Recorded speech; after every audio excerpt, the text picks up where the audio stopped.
Ulat pang klima, banta ng LPA sa Silangang Mindanao. Magandang gabi po sa inyong lahat. Nag-uulat po tayo ngayon tungkol sa LPA na minomonitor natin sa silangang bahagi ng Mindanao ngayong araw. Sa kasalukuyan, papalapit na ang LPA sa ating bansa at inaasahang magdudulot ito ng pag-ulan sa Eastern Visayas at Mindanao. Dahil dito, pinapaalalahanan po namin ang publiko na maging alerto sa mga posibleng epekto nito.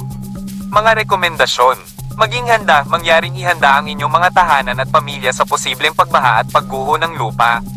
Sundin ang mga babala, pakisundan ang mga babala at advisory.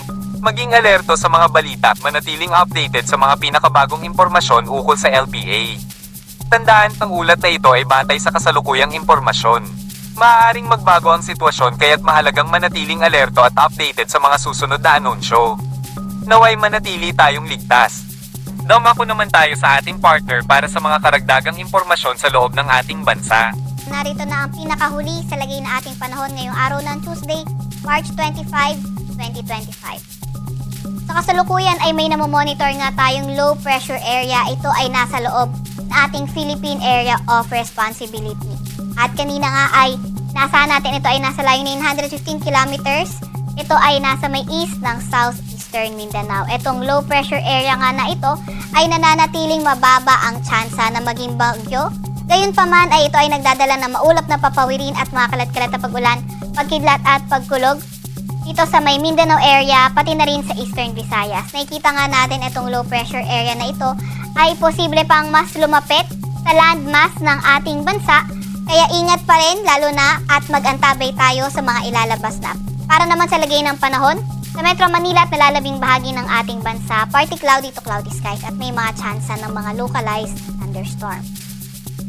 Para naman sa lagay ng ating panahon bukas, inaasahan nga natin na dahil sa pagpapalapit or dahil sa paglapit ng low pressure area, posible nang maging maulan sa Bicol region, while sa nalalabing bahagi ng Metro Manila or sa nalalabing bahagi ng Luzon, kabilang na ang Metro Manila, partly cloudy to cloudy skies at may mga tsansa ng mga localized thunderstorm. So posible pa rin malaking bahagi ng Luzon yung mainit at malinsangang panahon pa rin.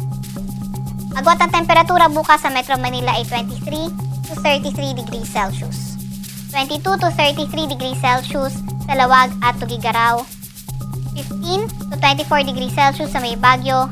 21 to 32 degrees Celsius sa may Tagaytay. At 25 to 32 degrees Celsius sa may Legazpi. Agwat naman ang temperatura bukas sa Puerto Princesa ay 25 to 33 degrees Celsius at 26 to 33 degrees Celsius sa may Kalayaan Island.